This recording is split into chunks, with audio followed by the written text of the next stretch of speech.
네, 우리 다 같이 한 목소리로 봉독하시겠습니다. 예수께서 다시 비유로 대답하여 이르시되 천국은 마치 자기 아들을 위하여 혼인잔치를 베푼 임금과 같으니 그 종들을 보내어 그 청한 사람들을 혼인잔치에 오라 하였더니 오기를 싫어하거늘 다시 다른 종들을 보내며 이르되 청한 사람들에게 이르기를 내가 오찬을 준비하되 나의 소와 살찐 짐승을 잡고 모든 것을 갖추었으니 혼인잔치에 오소서 하라 하였더니 그들이 돌아보지도 않고 한 사람은 자기 밭으로 한 사람은 자기 사업하러 가고 그 남은 자들은 종들을 잡아 모욕하고 죽이니 임금이 노하여 군대를 보내어 그 살인한 자들을 진멸하고 그 동네를 불사르고 이에 종들에게 이르되 혼인잔치는 준비되었으나 정한 사람들은 합당하지 아니하니 내 거리 길에 가서 사람을 만나는 대로 혼인잔치에 청하여 오라 한대 종들이 길에 나가 악한 자나 선한 자나 만나는 대로 모두 데려오니 혼인잔치에 손님들이 가득한지라 임금이 손님들을 보러 들어올세 거기서 예복을 입지 않은 한 사람을 보고 이르되 친구여 어찌하여 예복을 입지 않고 여기 들어왔느냐 하니 그가 아무 말도 못하거늘 임금이 사람들에게 말하되 그 손발을 묶고 바깥 어두운 데에 내던지라 거기서 슬피 울며 이를 갈게 되리라 하니라 청함을 받은 자는 많되 택함을 입은 자는 적으니라. 아멘. 기도하겠습니다. 하나님 아버지, 이 시간 주의 말씀을 전합니다. 우리가 이 말씀을 들을 때에 하나님 말씀을 깨닫는 지혜 허락하여 주옵소서.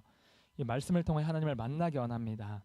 우리가 이 말씀을 깨달을 수 있는 영적인 지각이 열리게 하시며 우리의 눈과 귀가 열려서 하나님의 말씀을 깨달을 뿐만 아니라 그 말씀대로 행할 수 있는 믿음에까지 이르게 하여 주옵소서. 이 시간대 우리 함께 하실 줄 믿사오며 예수님의 이름으로 기도드립니다. 아멘.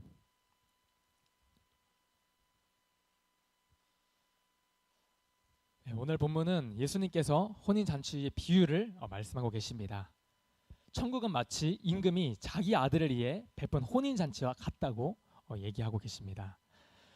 어떤 임금이 자기 아들의 혼인잔치에 많은 사람들을 초청했습니다. 그런데 그 초대한 사람들은 정작 혼인잔치에 가기를 거부합니다. 그러자 임금은 또다시 다른 종들을 보냅니다. 그리고 이번에는 모든 잔치를 준비를 끝내고 또 소와 살찐 짐승을 잡아 음식까지 차렸으니 이제 혼인잔치에 다시 참여할 것을 다시 종들로 하여금 전하게 했습니다. 하지만 이번에도 역시 초대받은 사람들은 그 왕의 초대를 거절합니다. 그들은 돌아보지도 않고 한 사람은 자기 밭으로 또 한 사람은 자기 사업하러 이렇게 갑니다. 심지어 어떤 사람들은 왕이 보낸 그 종들을 잡아서 모욕하고 또 죽이기까지 했습니다. 이 소식을 접한 왕은 아주 크게 화가 나서 그곳에 이제 군대를 보내어 그 살인한 자들을 진멸하고 그 동네를 불사릅니다. 그리고 왕은 신하들에게 대답합니다. 혼인잔치는 다 준비가 됐는데 이 청한 자들은 혼인잔치에 참여할 자격이 없는 자들이다. 자, 이제는 저 사람들이 많은 큰 거리에 나가 사람을 만나는 대로 다 잔치에 청하도록 해라. 이에 종들이 이제 그 임금의 말을 따라 길에 나가서 선한 자나 또 악한 자나 또 부한 자나 가난한 자나 만나는 대로 사람들을 다 데리고 왔습니다. 그러자 드디어 혼인잔치에 손님들로 가득 차게 되었어요. 그리고 이제 임금도 손님을 맞이하기 위해 잔치에 들어오는데 마침 그곳에 한 사람이 예복을 입지 않은 상태로 앉아있는 것을 보게 됩니다. 그리고 왕은 그에게 가서 묻습니다. 자네는 어찌 예복을 입지 않고 이 혼인잔치에 들어왔는가? 그러자 그 사람은 아무런 대답도 하지 못한 채 가만히 있었습니다. 그리고 계속해서 그가 묵묵부답하자 왕은 사람들에게 이렇게 명령합니다. 본문 13절 말씀입니다. 시작. 임금이 사람들에게 말하되 그 손발을 묶어 바깥 어두운 데에 내던지라 거기서 슬피 울며 이를 갈게 되리라 하니라. 그는 결국 혼인잔치에 쫓겨나게 됩니다. 그리고 이 손발이 묶여서 바깥 어두운 데에 내던지게 됩니다. 바깥 어두운 데에 내던진다. 그게 어디인지는 여러분 말 안 해도 눈치로 아시겠죠? 이렇게 혼인잔치에 초대를 받았어도 그 잔치에 합당한 의복을 준비하지 못한 자는 쫓겨나게 되었습니다. 예수님께서 이 비유를 말씀하신 이유는 무엇일까요? 오늘 본문이 말하고 있는 것은 무엇일까요? 우리가 예수님이 말씀하신 그 혼인잔치의 비유의 의도를 더 잘 파악하기 위해서는 본문 앞장에 있는 그 마태복음 21장의 내용을 우리가 잘 알아야 합니다. 마태복음 21장에서도 마찬가지로 예수님께서 두 가지 비유를 들었는데요. 지금 말한 혼인잔치의 비유와 내용이 서로 연관되어 있습니다.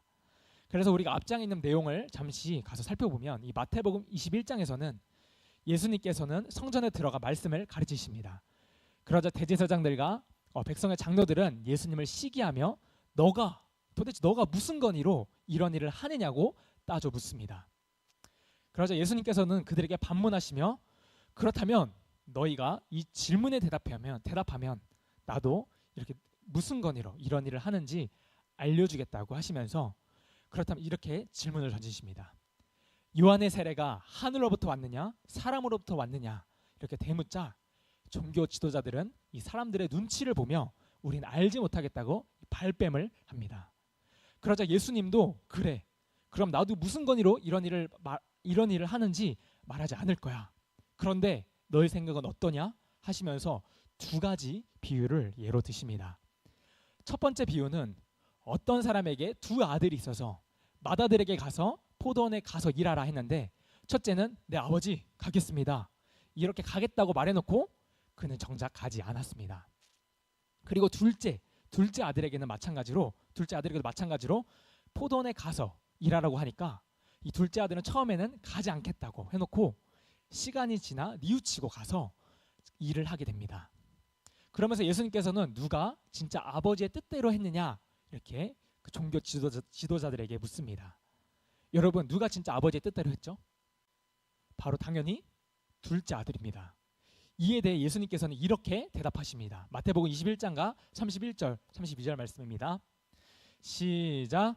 그들 중에 누가 아버지의 뜻대로 하였느냐 이르되 둘째 아들이니이다. 예수께서 그들에게 이르시되 내가 진실로 너에게 이르노니 세리들과 창녀들이 너희보다 먼저 하나님의 나라에 들어가리라. 요한이 의의 도로 너희에게 왔거늘 너희는 그를 믿지 아니하였을 때 세리와 창녀는 믿었으며 너희는 이것을 보고도 끝내 뉘우쳐 믿지 아니하였도다. 그리고 예수님께서는 또 다른 비유를 드시면서 이번에는 포도원 농부 비유 이야기를 하십니다. 이 농부 비유는 한 집주인이 포도원을 만들고 산 울타리를 두르고 또 즙을 짤 그 틀을 만들고 망대까지 다 지었습니다. 그리고 농부들에게 새로 주고 타국에 가게 됩니다. 그리고 열매를 거둘 때가 되어서 그 열매를 받기 위해 자기의 종들을 그 농부들에게 보냅니다.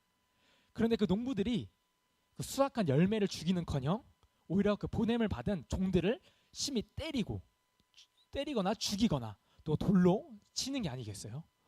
그러자 그 주인은 다시 다른 종들을 보냅니다. 그리고 이번에는 처음보다 더 많은 종들을 보냅니다. 그런데 이번에도 마찬가지로 그 종들을 때리고 돌로 쳐서 죽이는 거예요.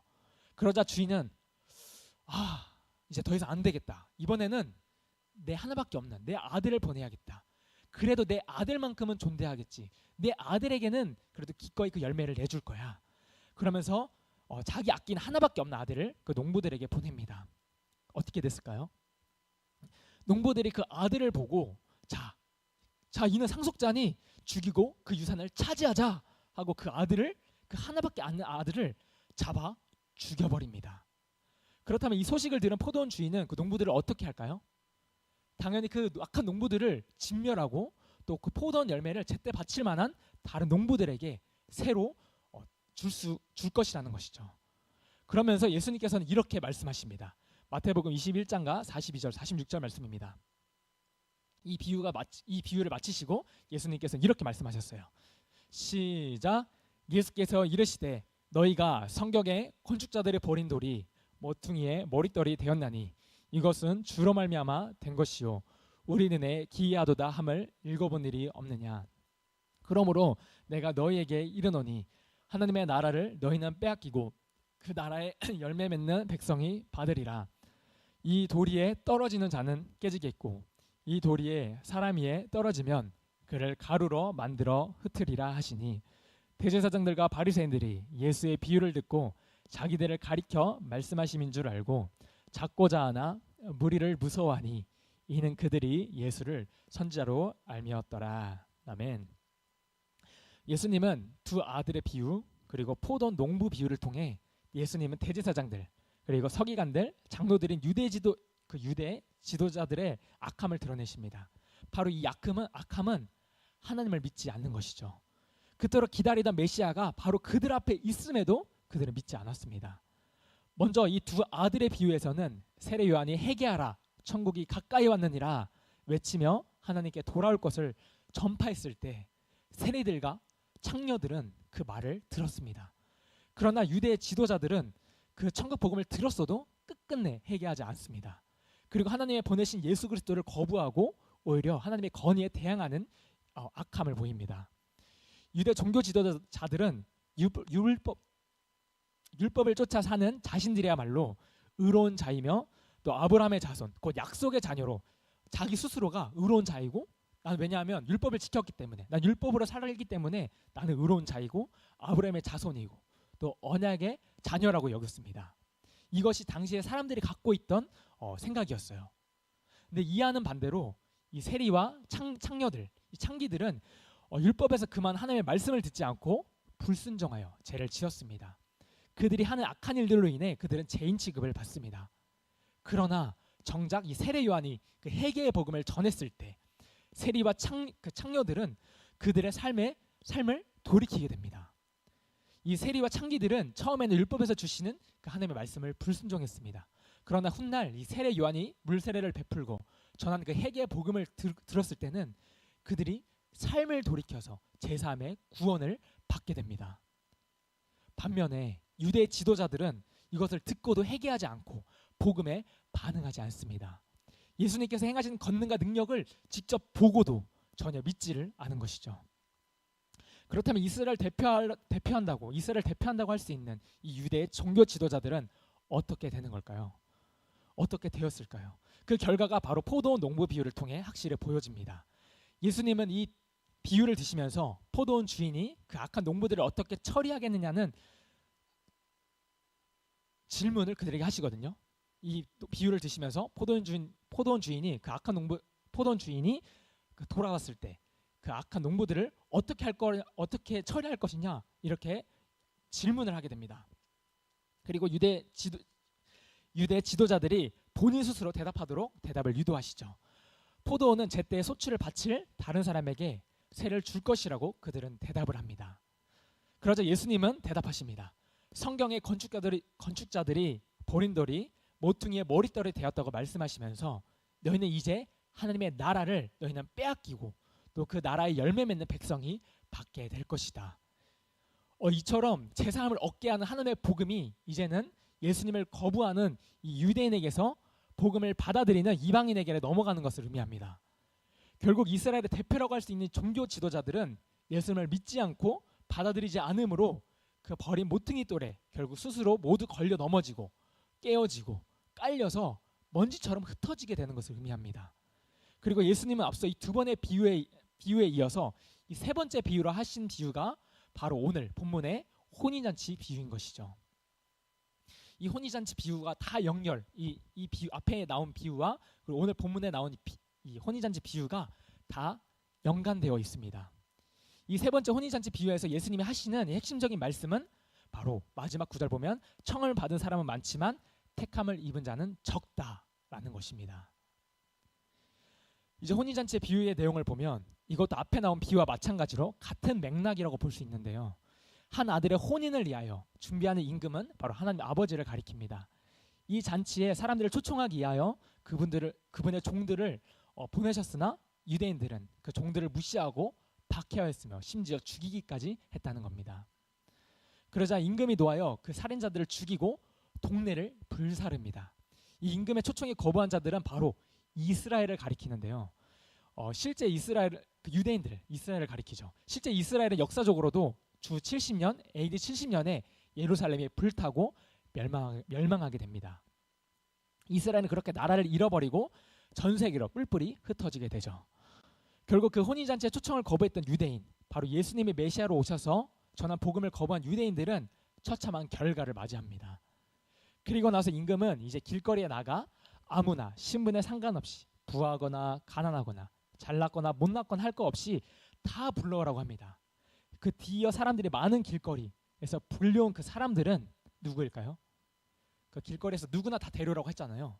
그 부름을 받은 자들, 이 누굴까요? 바로 이방인, 바로 우리들을 말합니다. 이제는 예수님을 믿고 구원받은 그 천국 복음이 이방인들에게, 모든 사람에게 퍼지게 되었습니다. 그래서 이제 그 누구 할 것 없이 예수님을 믿고 예수님을 받아들이는 자에게 혼인잔치에 참여할 수 있게 되었어요. 그러나 혼인잔치에 참여한 자는 반드시 조건이 있는데, 그 혼인잔치 안에서 예복을 입지 않은 사람은 쫓겨난다는 것입니다. 그 혼인잔치에 초대를 받더라도 예복을 준비하지 않은 자는 손발이 묶여서 어두운데 내던져진다는 것이죠. 여기서 말하는 어두운 데는 바로 음부, 바로 지옥을 가리킵니다. 그렇다면 혼인잔치에서 쫓겨나지 않기 위해선 반드시 우리가 뭘 준비해야 될까요? 그 예복을 준비해야 된다는 것입니다. 그 예복은 무엇이냐? 바로 예수님으로 옷을 입는 것입니다. 요한계시록 19장 7절에서 8절 말씀 함께 읽겠습니다. 시작. 우리가 즐거워하고 크게 기뻐하며 그에게 영광을 돌리세.